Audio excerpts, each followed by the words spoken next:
กาสวัสดีและกาสวัสดีพ่อแม่พี่น้องทุกๆคนในพี่น้องในคลิปนี้จะมาเตือนคนลาวหรือว่าแรงงานลาวเฮาที่อยู่ในไทยเนาะตอนนี้ก็คือ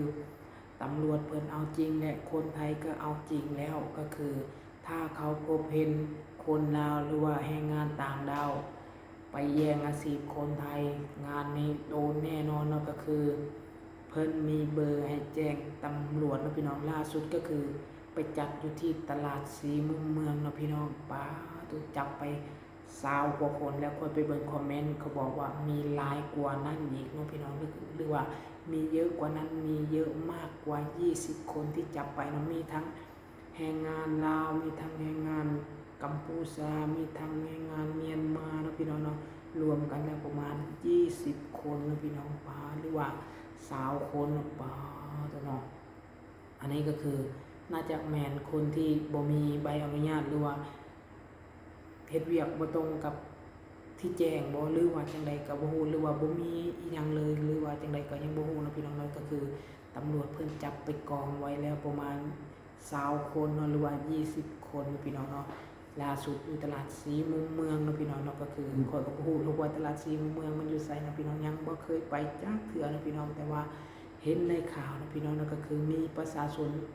คนไทยนี่แหละพี่น้องเนาะเขาเจ้าเห็นแล้วเขาเจ้าก็ไปแจ้งตำรวจนะพี่น้องนั้นหรือว่าเขาเจ้าโทรเบอร์ตำรวจให้นี่แหละเนาะน่าจะเป็น191บ่หรือและตอนนี้ก็คือเพิ่นประกาศบอกไว้เลยนะว่าผู้ใดที่พบเห็นต่างดาวหรือว่าแรงงานต่างดาวนี่นะไปอหยังคือว่าไปเปิดร้านขายของหรือว่าเฮ็ดอาชีพสงวนของคนไทยเนาะให้โทรแจ้งตำรวจ191เลยทุกคนโอ้โหพี่น้องเราต้องระวังนะคนลาวหรือว่าภัยกระยานพี่น้องที่เฮ็ดบ่ถูกต้องกฎหมายก็อยากให้เฮ็ดให้ถูกต้องกฎหมายจะอาชีพใดที่เพิ่นสงวนก็อย่าไปเฮ็ดนะพี่น้องนะก็คือมันเสี่ยงต่อเฮานะพี่น้องเนาะมันเสี่ยงถ้าตำรวจเพิ่นจับหรือว่าตำรวจเพิ่นลงตรวจตราแล้วเจอแรงงานเจอแล้วเขาเจ้าจะส่งกลับประเทศนะพี่น้องแต่ถ้าเขาเจ้าส่งกลับประเทศแล้วอาจจะขึ้นแบล็คลิสต์หรือ4 ถึง 10 5 ปีถึง10 ปีนะพี่น้องแต่ถ้า10 ปีนะป้าเข้าไทยบ่ได้เลยก็คือบ่สามารถเข้ามาเฮ็ดงานในประเทศไทยได้เลยนะพี่น้องนะถ้าโดนแบล็คลิสต์ประมาณ10 ปีนะเห็นบางคนก็มีนะคนที่โดนแบบว่า1 ปี2 ปี3 ปีนะพี่น้อง5 ปีบางคนก็ต้องระวังนะพี่น้องนะถ้าเพิ่นจับได้บ่อนที่เฮ็ดงานนะพี่น้องจับได้คาบอนเฮ็ดงานและเพิ่นส่งกลับประเทศเพิ่นจะขึ้นแบล็คลิสต์นะพี่น้องนะบางคนบอกว่าขึ้นแบล็คลิสต์ก็บ่เป็นหยังดอกไปเฮ็ดพาสปอร์ตใหม่บ่ได้นะพี่น้องนะก็คือมันจะอยู่ในใบหน้าเฮาแล้วก็อยู่ในที่สำคัญก็คืออยู่ในนิ้วมือเฮานี่นะพี่น้องเนาะเพราะเฮาเวลาเฮาเห็นบ่เขาเจ้าให้สแกนเวลาเฮาไปต่อบัตรหรือว่าเวลาเฮาเข้าประเทศเนี่ยนะเพิ่นจะให้สแกนนิ้วมือเนาะพี่น้องทั้ง10 นิ้วนี่เลยเนาะมีทั้งนิ้วโป้งแล้วก็แปะแบบนี้หมดเนาะก็มีนะพี่น้องเนาะพอแปะไปแล้วมันจะอันนี้มือเฮานี่เนาะจะบ่มีวันที่จะเปลี่ยนได้ลายในวมือเฮานี่มันจะอยู่กับเฮาตลอดชีวิตนะพี่น้องกับใบหน้าเฮานี่นะใบหน้าเฮายังพอว่ามีเปลี่ยนในอายุเฮาหลายมันก็สิเปลี่ยนไปเนาะแต่ว่ามือเฮานี่เนาะมันจะขึ้นเลยเนาะต้องระวังนะพี่น้องถ้าผู้ใดเฮ็ดผิดแล้วสิเข้าไทยนี่ค่อนข้างจะยากนะพี่น้องเพราะฉะนั้นแล้วอยากให้คนลาวนะค่อยก็อยากแนะนำให้หมู่ครูหรือว่าทุกๆคนเนาะที่มาเฮ็ดงานในประเทศไทยก็อยากให้เฮ็ดถูกต้องตามกฎหมายกันนะพี่น้องก็คือปัจจุบันก็ยังมีนะพี่น้องเนาะมีแบบว่าคนลาวที่แบบว่าถือพาสปอร์ตแล้วก็มาเฮ็ดงานนะพี่น้องซึ่งมันผิดกฎหมายนะพี่น้องเขาเจ้าถามว่าเขาเจ้าฮู้บ่มันก็ฮู้นะพี่น้องเนาะมันก็ฮู้ได้คนที่แบบว่าเขาถือพาสปอร์ตแล้วบางคนก็เข้ามาขายของบางคนบอกว่าเขาเจ้าบ่ฮู้กฎหมายประเทศไทยเขาเจ้าฮู้เนาะแต่เวลาจับได้เขาเจ้าก็บอกว่าบ่ฮู้นะพี่น้องก็คือมันแก้ตัวง่ายพี่น้องอันนี้เขาจะบอกนะเขาเจ้าฮู้มันแหละเนาะอะไรอาชีพได้สงวนเนาะก็คือเห็นข่าวโจงๆอยู่มีทางแรงงานสิบ่ฮู้แล้วคนพม่ากัมพูชาเนี่ยอันนี้บ่ฮู้หรือบ่ฮู้บ่ยืนยันนะพี่น้องแต่ว่าคนลาวเนี่ยนะข้อยว่าเขาเจ้าต้องฮู้นะเนาะเขาเจ้าต้องฮู้นะว่าอาชีพขายของนี่มันเป็นอาชีพสงวนของคนไทยอยู่แล้วนะพี่น้องอันนี้นะคิดว่านะแต่บางคนก็บอกว่าจับได้แล้วก็ตอบตำรวจว่าบ่ฮู้เนาะบ่ฮู้ว่ามันเป็นอาชีพสงวนเนาะก็บ่แน่นะพี่น้องเฮาก็บ่ได้อันนั้นขนาดนั้นเนาะแต่บางคนเขาก็อาจจะบ่ฮู้อะไรก็มีเนาะบาง คนบ่ได้ติดตามข่าวบ่ได้สนใจอีหยังเนาะก็คือเฮ็ดเวียกหรือว่าขายของอีหยังทั่วไปเนาะก็บ่ได้สนใจว่าโน่นนี่นั่นแต่ก็คิดว่าน่าจะฮู้นะแต่ก็บ่เป็นหยังนะพี่น้องก็เขาก็ตอบว่าตำรวจก็บ่ฮู้ก็บ่เป็นหยังนะพี่น้องแต่ว่าตำรวจก็จับอยู่ดีนะพี่น้องสิฮู้หรือบ่ฮู้เพิ่นก็จับอยู่ดีเนาะถ้าเฮ็ดผิดแล้วก็บ่มีข้อแก้ตัวใดๆเนาะตำรวจก็จับไปห้องพักคือเก่าโชคดีก็อาจจะได้ออกมาคือเก่าแต่โชคร้ายก็คือ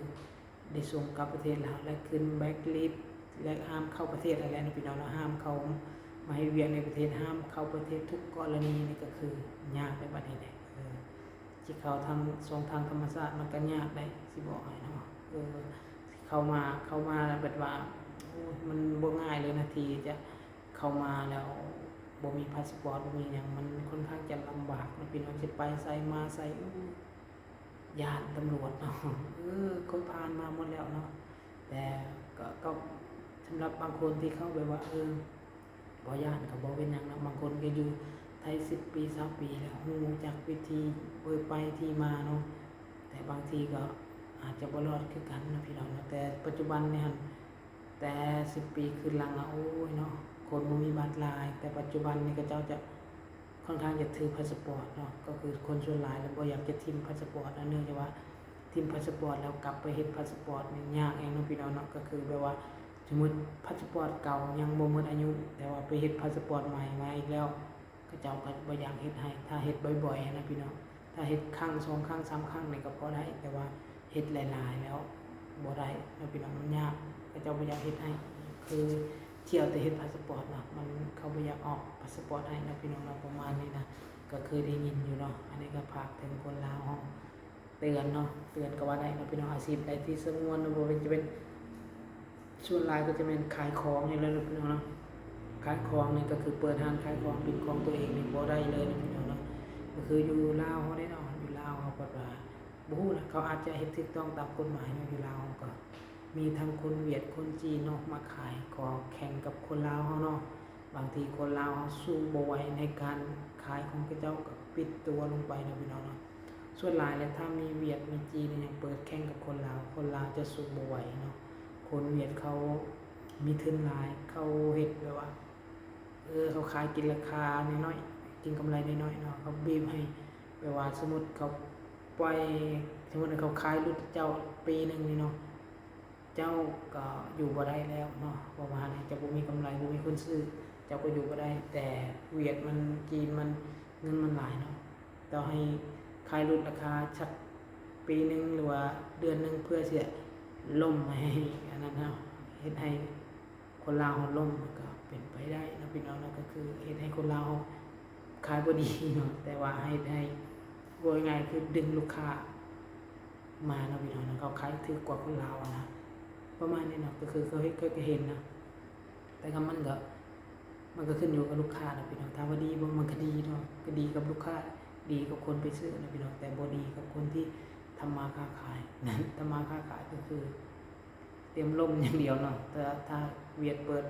ห้างแข่งอยู่ถามว่ามีบ่เพิ่นซื้อก็มีอยู่ห้างคนลาวแล้วถ้าสมมุติเขาบ่อยากไปไกลนะสมมุติห้างคนลาวอยู่นี่ห้างคนลาวอยู่นี่เดินไปทางใต้เพิ่นจะห้างคนเวียดเนาะเขาบ่อยากไปเนาะสมมุติกินกำไรสมมุติซื้ออยู่เพิ่น 12,000 ซื้ออยู่ใน13เขาก็อาจจะซื้อน้ำเจ้าแต่บางทีเขาค้านทำหรือว่าเขาบ่มีเงินเขาก็อาจจะต้องไปซื้อบอนที่มันถูกนะพี่น้องอันนี้ก็คือข้อแตกต่างเนาะบัดนี้ก็เตือนคนลาวนั่นแหละนะพี่น้องก็คือบ่มีหยังเนาะคลิปนี้ก็คือจะมาเตือนคนลาวเนื่องจากว่าล่าสุดตำรวจเพิ่นได้